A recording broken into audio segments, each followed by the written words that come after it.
You're listening to the Rewilding Earth podcast.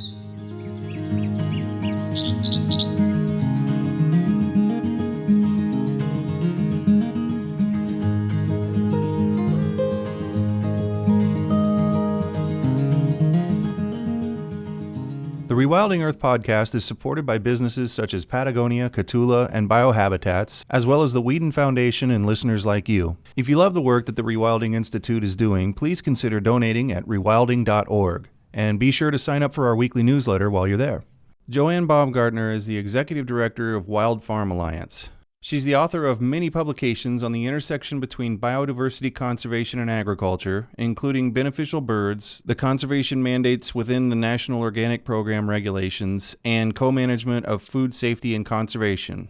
Before joining Wild Farm Alliance in 2001, she addressed crop, livestock, and fiber issues, was senior research editor for a book of California's rare wildlife species, and was an organic farmer for over a decade. We should start at the very beginning and with the basics. I really don't know much about what wild farming means. And I dare say there's probably a lot of people who have questions about exactly what protecting biodiversity and everything on a farm in agriculture really means. Farming with the wild means different things to different people. To conservationists, it means wildlife movement corridors for predators and practicing predator-friendly farming like our wild farm advisor, Becky Weed, does.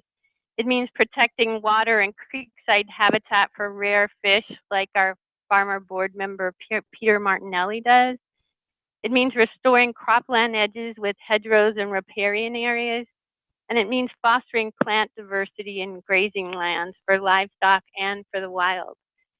But for a farmer, especially a farmer that's just getting started, it could mean supporting beneficial insects and beneficial birds that offer pest control services, providing for pollinators that then help them with better crop pollination, keeping the soil covered that they work so hard to build, and managing the farm in a way that will survive a drought.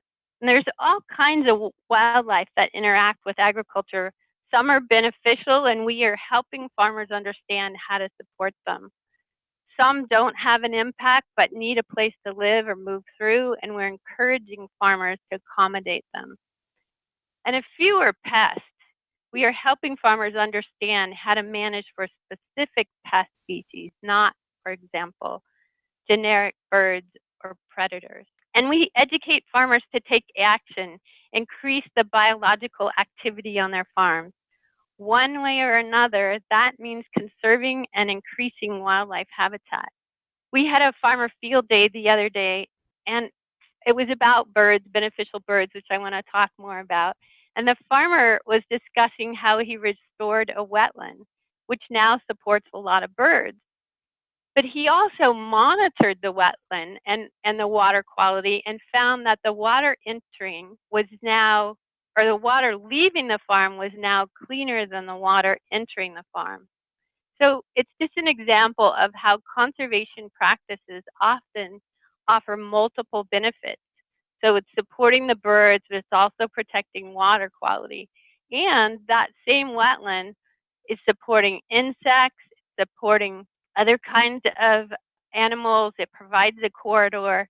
And in events like this, it's really great to have farmers telling other farmers what they're doing and why they're doing it, why they're farming with the wild. Awesome. I love the keyword corridor. Yeah, well, probably the easiest way to support wildlife movement in a corridor is if the farm has riparian habitat, to conserve that habitat and restore what's some of what's missing. Obviously, if it's a cropped farm, they're not going to restore the whole farm, which might be, often farms are down in lowland areas. They're flat, easy to farm, and used to be riparian. But giving that riparian area some room is really ideal for animals moving through, but also animals that live there year-round, like birds, that can support the farm with pest control. And also beneficial insects, because what's interesting about beneficial insects is they'll come in and eat or kill the pest insect. But when that pest insect isn't there on the crop, you still want that beneficial insect around, and so they can be around in wild areas and riparian areas that support their uh, alternate food source, and so they can exist on that source when the crop pest isn't around. But another way to support corridors is to provide hedgerows, because while hedgerows are planted habitat as opposed to restoring habitat, when using native plants can be effective at supporting some wildlife movement, especially birds. And some studies are showing that it's important for nest success. Sparrows actually do better in, in nesting in hedgerows that are connected. How does a farm that you guys work with that does the kind of wild farming that you're talking about look different from the road? At least something flowering. If there are, like here where I am on the West Coast, there are farms that will plant alyssum strips every 12 or so rows, and maybe the farm is barren other than the crop, but those alyssum strips, which is not very wild, but in this continuum of practices, providing uh, flowering plants then supports some beneficial insects, and that's why those farmers are planting that.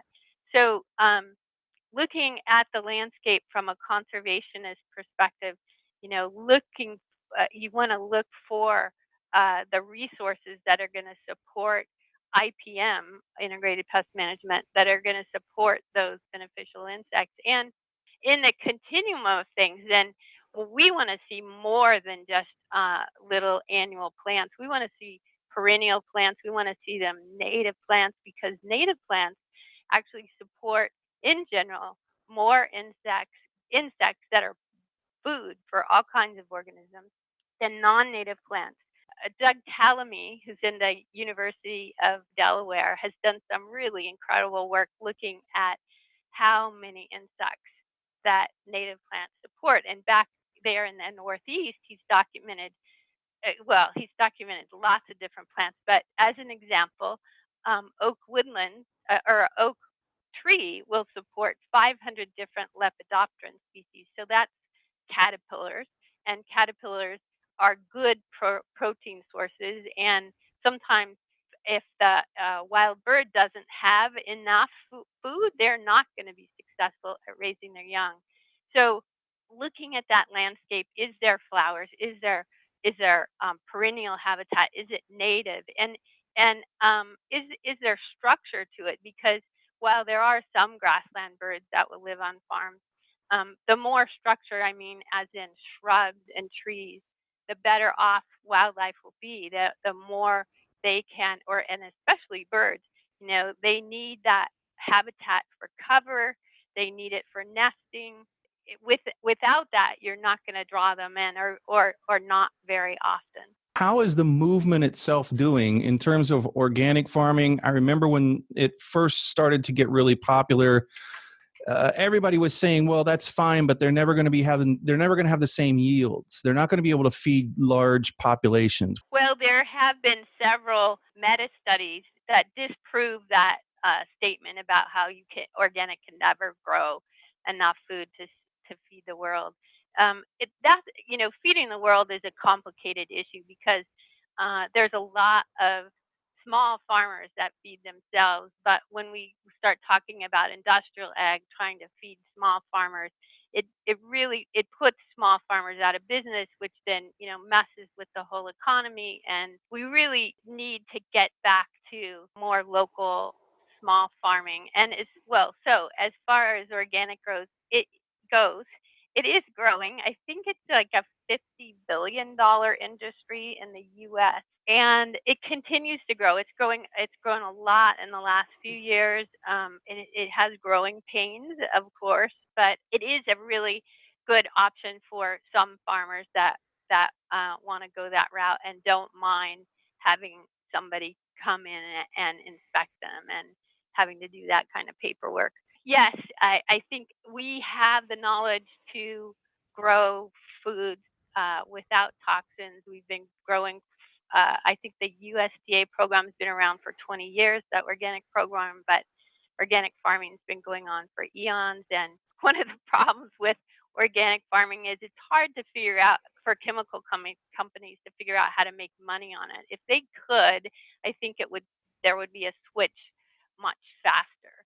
Um, but it is happening.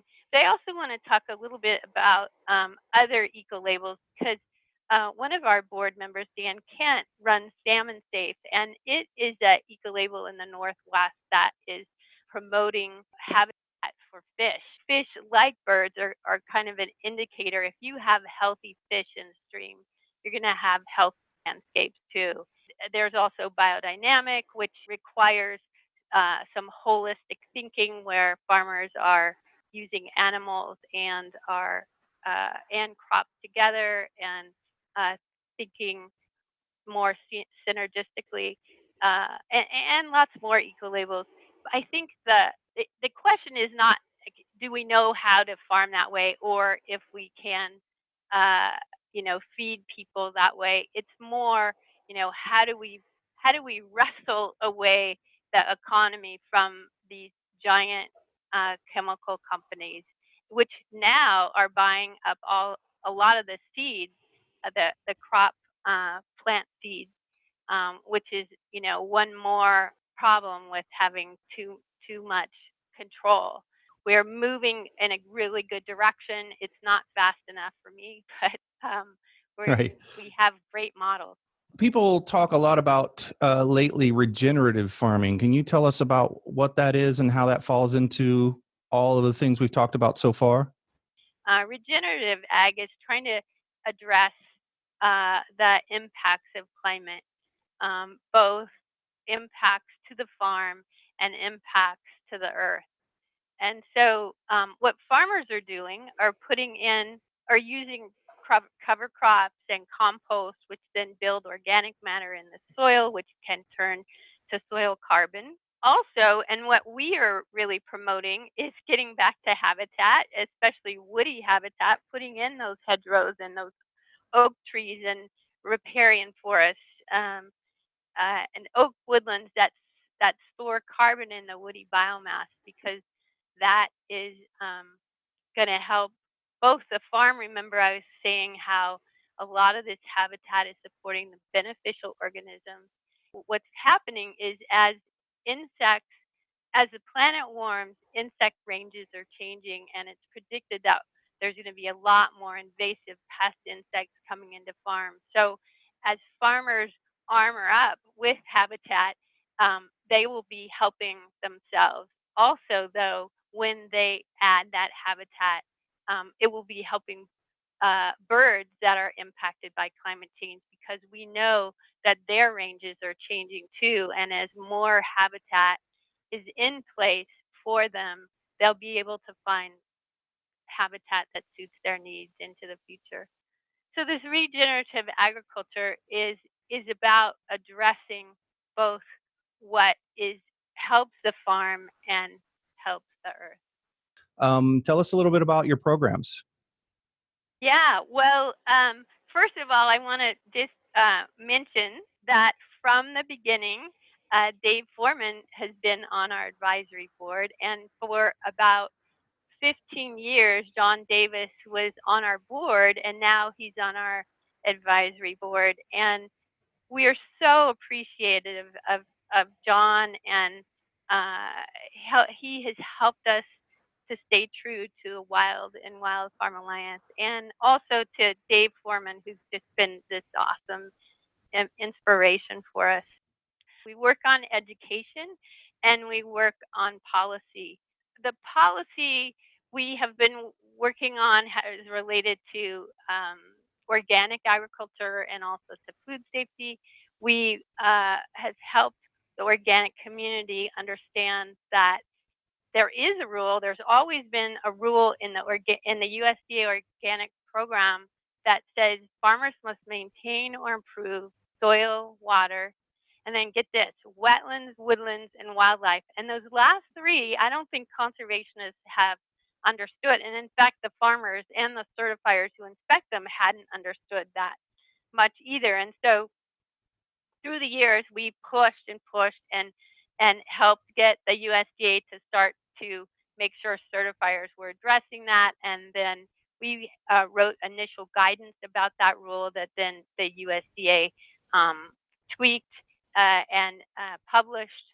And we've worked with organic certifiers who inspect about 75% of the organic farms in the country to help them change their farmer questionnaires so that they really do address this issue. Are farms complying with, maintaining wildlife and these other components, which is about conserving biodiversity. And in fact, it says the rule also in another part says that farmers conserve biodiversity. So that's been, it's progressing, and it's seen over the years how a lot of organic farmers have changed practices. We still have a long way to go on that.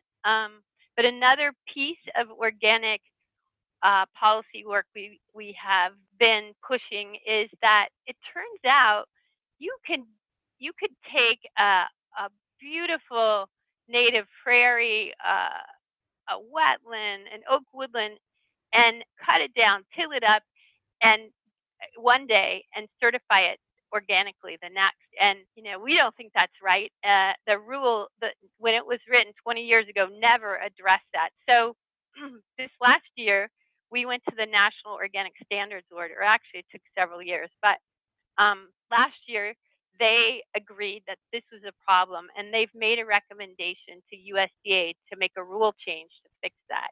And once the administration changes, we expect that rule will be in place.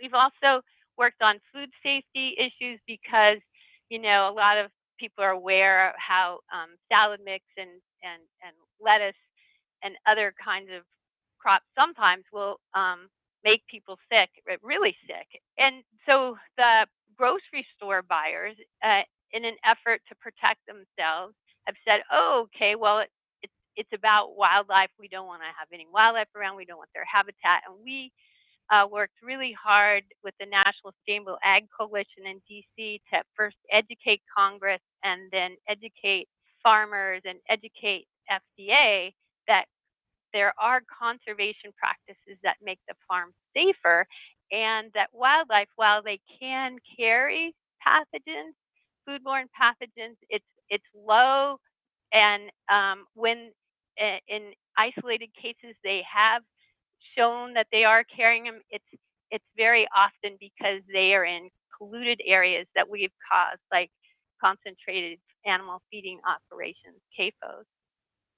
But some of the conservation practices that help make the farm safer are like putting up a barn owl box, and that barn owl is going to help reduce the rodents, which could be carrying pathogens. It's putting in windbreaks that intercept dust that could be carrying pathogens from a nearby livestock operation. It's putting in keeping the soil covered with grasses that filter waterborne pathogens.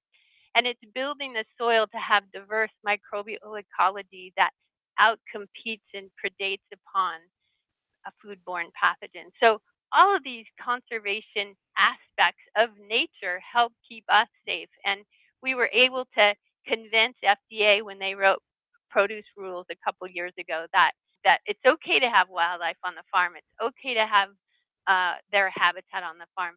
But what we weren't successful with, and we're still trying to figure out, is how do we educate these buyers? Like they think, if they treat it like a hospital and it'll, the more sterile conditions you have, the better. But as we know, hospitals are full of pathogens, so that scenario doesn't work. We just published this booklet, Supporting Beneficial Birds and Managing Pest Birds. You can get that on our website, which is wildfarmalliance.org. Really what we're trying to help farmers understand is that they're overwhelmingly songbirds are beneficial because they are feeding insects to their young.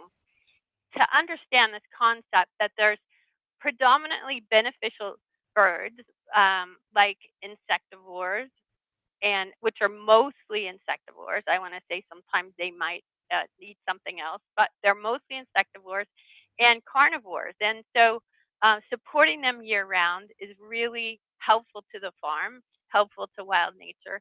And that can be done with habitat, with either structures like boxes and perches and or planting habitat. There's also omnivores on the farm, and omnivores could be those beneficial birds in the spring feeding insects to their young, and then later they could be eating the crop. So we want to help farmers understand that they should manage for those birds when they are a problem, but don't put out, discouraging um, sounds that and or flashing um, uh, streamers and all kinds of things that they do to discourage. Don't put those out year round. Only when the birds are a problem, and focus in on which birds are a problem and only target those. But there's sometimes birds are beneficial, not just when they're feeding insects to their young, but later when the crop is growing, they might be eating, say, with olives. Here in our area, there's a grower that says that they eat very few olives during the while the crop is growing, but afterwards he picks the olives. There's a few left on the trees, and those are termed mummies. And the birds come in and eat those olives, and actually, like, he says he's a birder, so he's really paying attention. He says that he and a farmer, and he says that they're mostly eating the olive mummies that have pest insects in them. And as you can imagine, they probably have a lot more food value. Other studies similar to that, like with almonds, researchers have documented how while the birds will eat almonds beforehand, they come in afterwards and clean up the mummies that would otherwise harbor pest insects for the next growing season or pest diseases. They clean up those almonds so much so that it actually is cost effective to have the birds there. There's a net benefit, and sometimes as much as almost $300 a hectare. Birds are really they are not understood as well as we would like them to be, and this publication seems to really be resonating with folks. I hope people become constituents and sign up to get our communications, because we'll learn more about that this fall. And there's a lot of really great information at wildfarmalliance.org. Everybody should check that out. I love how you have information facing conservationists, but directly talking to farmers. Lots of information there for them to learn about what you're talking about today and how your organization can help. I imagine farming can be hard. I imagine it being at different times of the year, varying degrees of stressful. Can you talk about what balance is like? Do you feel like you know some farmers who have really got this down to the point where wildlife is really helping them in a lot of ways that other farmers have to make up for chemically or with machinery or other practices that I would imagine the bills for all of those things are very stressful. The having to take care of everything yourself and not farming with nature at all must be very, very stressful. Does it feel like your farmers that you work with feel more balanced? Are they less stressed? Is their life different in any material way as a farmer? Yeah, well, that's a really good question, Jack. Uh, I used to farm. My husband and I had an organic farm for a dozen years, and farming is hard work. It's long hours. You don't make a lot of money typically, although there are farms that do make more than others. And it's got to be other reasons why you farm. And I think part of that is the balance. I've had farmers definitely tell me that they used to farm just the crop, and now that they've incorporated wildness into the farm, it's so much more interesting for them. It seems like that increases over time. Like they might start out putting in a bluebird box, um, which we are helping farmers to do, and we're also doing this cool thing where we're putting up GoPro cameras to capture what the adults are feeding the young, because farmers like to know about that. But anyways, a farmer might start with just putting up a barn or a bird box and or that alyssum strip I mentioned, and later and start to, oh, that was kind of cool. Maybe I'll do a little bit more, and I think it gives them this creative outlet that otherwise just growing corn and soybeans year after year, and the struggle of it and the low prices and all of the risk involved with farming, if there isn't some other aspect that helps them get through the day, then why do it? And I've heard from so many farmers that that is the reason they're continuing to farm, and also that their kids want to do it. It's these Whoa. really industrial farms. You don't see the younger generation uh, continuing. Whereas when there's a farm that has incorporated biodiversity, the beauty of it, and these farms are often connected with community. The community really values them, and so that also is part of the balance. I think is that us people who aren't farming need to find those farmers. I think it's so cool that you said that when you're walking by a farm, you're wondering who is that person, and what are they doing? How are they managing? And we need to be thinking. We as when I put on my conservation hat, have to be really thinking about where we get our food from, and as much as possible get to know your farmers, get to buy from uh, farm stands, from if there's a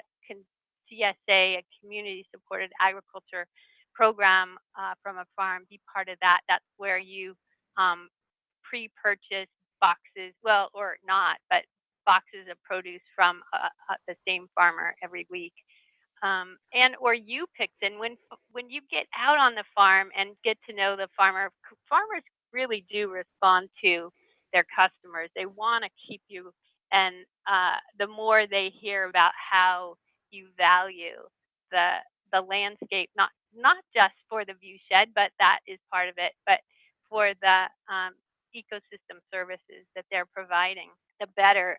The balance uh, it's tricky. It's tricky, but it's also, I think it's also what keeps farmers moving in this direction, is this bringing in this wild balance more. Yeah, I really picked up on that idea of interesting or staying interested. And you hear a lot of farmers talk about nobody knows the land better, and why they're attracted to the family business, or maybe they're new farmers and that's why they were attracted to it. But to me, it seems pretty obvious when you think about, and I have an indelible imprint in my brain, as everybody does growing up in Indiana, of what a farm looks like, what an Indiana farm looks like typically. Talk about uninteresting. I mean, there's just not an awful lot going on, and it's the monocultures and all of that kind of stuff. And it seems to take the soul right out of what a farmer would probably, and what I've heard several say before, why they were drawn to it, why they like it. A lot of people probably reluctantly ended up having that kind of farm. And so for people like you to be out there showing them another way, showing them how to really make the land come back to life and support species and corridors, connectivity, and take up some of the processes that they have to do manually. It just seems like, man, I wish your group was 1,000 times bigger and you were in every state and you had agents from every state going out and talking to people about just doing alyssum rows or just doing the bird boxes at first and getting them hooked later. It's not just us. Well, we're this small organization that I think with a big voice, and really able to respond to opportunities and crises. There are others out there that are doing some really cool jobs. Xerces Society for Invertebrate Conservation, that's a group that knows so much about beneficial insects and also pollinators. So I encourage people to look at what they're doing. And the USDA, Natural Resources Conservation Service, gets millions and millions and millions of dollars from the Farm Bill to help farmers put in conservation practices, just like we're talking about. What the NRCS doesn't do is they're not a regulator. So that's good because the regulators make farmers nervous, but they are not really big advocates for anything. They come to a farm and say, "What do you want to do?" And they'll try and help them fix some crisis situation, some huge erosion problem. Depending on the NRCS person, they wouldn't necessarily tell them, well, you should put in a wildlife corridor here or there. Although they are getting more interested and pushing more pollinator habitat, in part because their Sea Society is working with them closely on that. And so NRCS is definitely a really good resource for farmers. They're all around the country. They're in every state. They're in almost every county of the country.